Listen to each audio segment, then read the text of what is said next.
Last week, BuzzFeed reported that President Trump instructed his personal attorney to lie about the timing of a Trump Tower deal in Russia. Now, special counsel Robert Mueller says that's inaccurate, and BuzzFeed is facing increasing pressure about its reporting. Adam Riley has more. BuzzFeed claims that after the election, Trump personally instructed Cohen to lie about negotiations to build a Trump Tower in Moscow, citing two sources involved in an investigation of the matter. A Mueller spokesman pushed back, saying BuzzFeed's description is not accurate. Pressed on that semi-denial, BuzzFeed editor Ben Smith stood his ground. Are there specific areas you have doubts about, or any doubts? We're really confident in these specific sources and in the story the reporters told.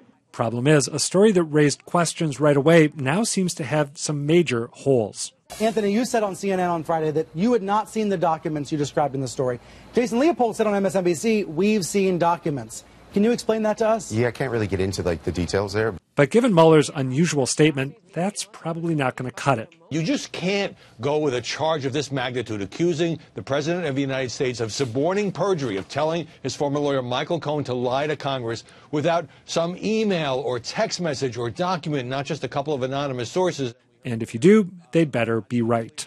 You know what's interesting about this? Everybody was kind of whipped into a frenzy. A week ago, we were talking about this. It was like 24/7, all the cable outlets. And I'm thinking that someone else, I think, was going to confirm it. They probably thought the New York Times or the Washington Post. No one's been able to confirm it. And Brian Stelter really pushed Anthony Cormier on this because he admitted he hadn't seen any of the documents. Yet the other guy, Jason Leopold, who had had some problems in his past, admittedly a long time ago, says he had. But would you, if you were a partner with somebody on a story, they were co-authors, wouldn't you want to have seen the documents for yourself?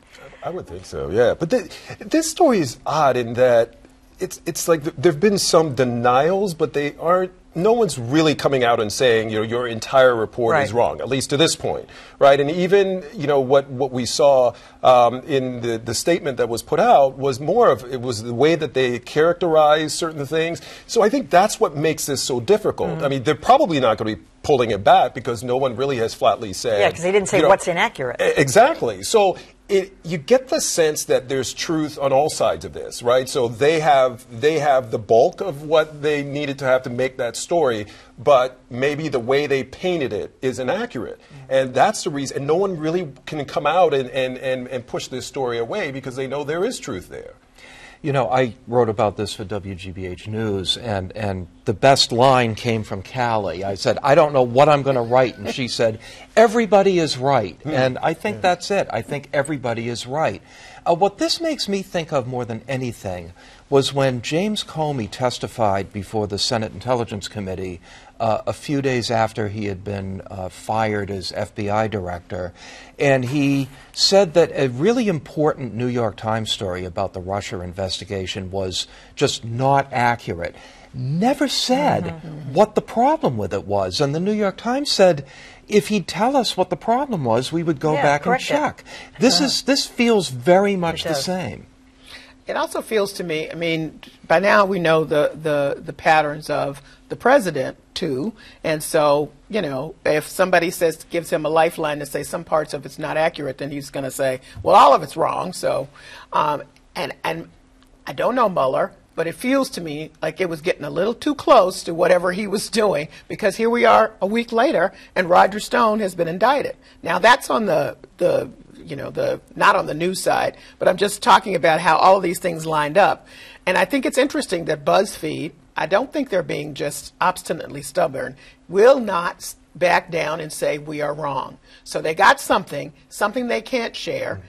I also don't think it's too odd that if you're dealing with something super hot, that both partners would necessarily have seen the materials. If that's your source, and you trust your partner, that's where we get to a little diciness. If you don't trust your partner, maybe not. Maybe you go with your partner saying, I got the source. But should they be more forthcoming? Should they be now? Should they come out and sort of explain themselves? I don't. Something says to me that it's tied to something else that they can't, and that by doing that, that pulls the string. Which is why then Mueller stepped in and said, "Hey, wait a minute." Let's shut this down. That's the only thing I can figure. Anonymous source reporting certainly has its uses, but this shows the danger in it. When you're wrong, you blame it on your sources. But when they're anonymous, Yeah. Now you're getting onto Yes. something, because it almost sounds as if there's all sorts of, if not preconditions, then entanglement with these sources. Yes. That's preventing the BuzzFeed folks from saying, yeah, well, the story's accurate because A, B, and C. We're not going to tell you who we talked to, but no. And the notion, again, that one reporter saw documents and the other didn't, that's a little sketchy. I mean, the story certainly is plausible. It's that Donald Trump told an underling to lie to cover his rear end.